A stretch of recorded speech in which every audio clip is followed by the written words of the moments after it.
Bharatiya Janata party की सरकार है केंद्र में, उनको अगर अति पिछड़ों का समर्थन नहीं मिले तो कोई सरकार बना नहीं सकती। सड़कों पर पैदल घूम रहे हैं तो इसके लिए कोई दूसरा आदमी गुनाहगार नहीं है, केंद्र सरकार गुनाहगार है। अगर उनको हमारा विश्वास जीतना है तो हमको आरक्षण का अधिकार देना होगा, नहीं तो हम लोग आगामी 2024 के लोकसभा में उनको सत्ता से बेदखल कर देंगे।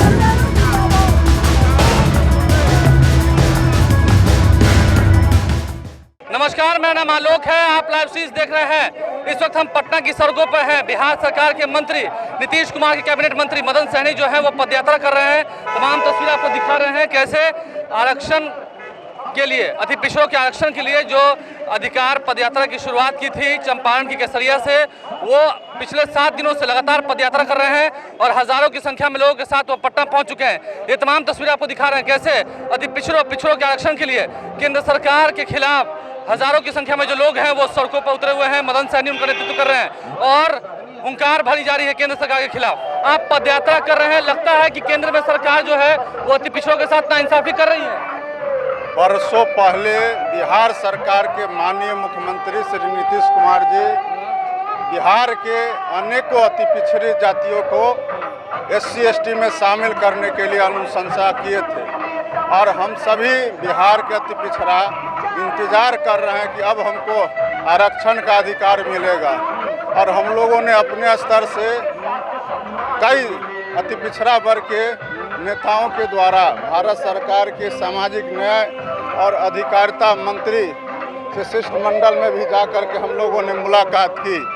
उसके बावजूद भी हम लोग को कोई सफलता नहीं मिला और उसके बाद हम लोगों ने माननीय प्रधानमंत्री जी से भी कई बार पत्राचार किया, उसके बावजूद भी हम लोग को सफलता नहीं मिला। अंत में हम लोगों ने इस पदयात्रा का कार्यक्रम को तय किया। चंपारण से अपनी इस यात्रा की शुरुआत की है, आज 7वां दिन है। क्या लगता है इस बड़े आज हम लोग पटना के गांधी मैदान के JP गोलंबर पर अभी कुछ ही देर में पहुंचने वाले हैं और वहां एक क्या संदेश दे रहे हैं केंद्र सरकार को क्या जनसभा होगा। और आप देख रहे हैं कि इस पदयात्रा में हजारों लोग आज पटना के धरती पर हैं और हम लोगों ने यह तय किया है कि चूंकि समाज में जो अत्यंत पिछड़ा वर्ग की स्थिति है उसको बिहार के मुख्यमंत्री होने के नाते माननीय मुख्यमंत्री जी को यह पता है कि बिहार के जो नागरिक निवासी हैं अति पिछड़ा वर्ग, उनकी असलियत क्या है और उसी असलियत को इथनोग्राफी रिपोर्ट के साथ उन्होंने अनुशंसा किया और उस अनुशंसा भारत सरकार के द्वारा मांगा गया था कि आप इथनोग्राफी रिपोर्ट भेजिए।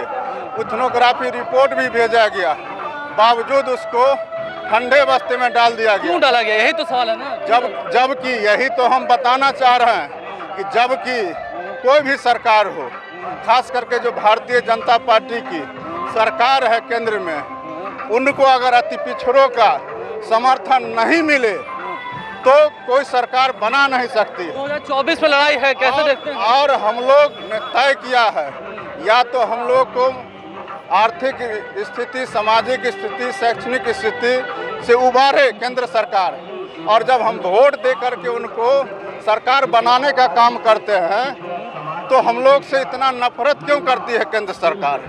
एक तरफ जब चुनाव का वक्त आता है तो उनको अति पिछड़ा सबसे करीबी, सबसे प्यारा, सबसे अपना लगने लगता है और जब एक एक वोट हम लोग एकजुट होकर के सभी दे देते हैं उसके बाद हमारी समस्याओं को वो दरकिनार कर देते हैं और हमको अनसुना करते हैं। जबकि आज अगर हम पिछड़े हैं समाज के अंदर में, हम दबे कुचले हैं समाज के अंदर में, हमें अगर आरक्षण का अधिकार चाहिए और आगे बढ़ने के लिए, समानता के लिए हमें आरक्षण चाहिए, तो हमको आरक्षण नहीं दे करके वो पीछे धकेलने का काम कर रहे हैं। और ये साजिश भारतीय जनता पार्टी का है कि अति पिछड़ा कभी जागरूक नहीं बने, समाज के मुख्य धारा से नहीं जुड़े और सब दिन पिछड़ा का पिछड़ा रहे, हम लोग को आपस में बांट करके इसका क्या बदला लेगा पिछड़ा समाज?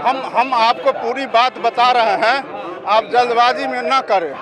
हम आपको बताना चाहते हैं कि हम लोग इस पदयात्रा के माध्यम से यह संदेश देना चाहते हैं कि अगर केंद्र में हम लोग सरकार बनाने में महत्वपूर्ण भूमिका निभाते हैं और चूंकि बिहार के अंदर में हमारी आबादी 30% से ज़्यादा है, 4 करोड़ से ज़्यादा हमारी आबादी है, और उसके बावजूद अगर कोई हमको इग्नोर करेगा, उपेक्षा करेगा, हमको पीछे धकेलने का कोशिश करेगा, तो इस बात को हम लोग अब बर्दाश्त नहीं करने वाले हैं और हमसे नफरत करना छोड़े भारत सरकार।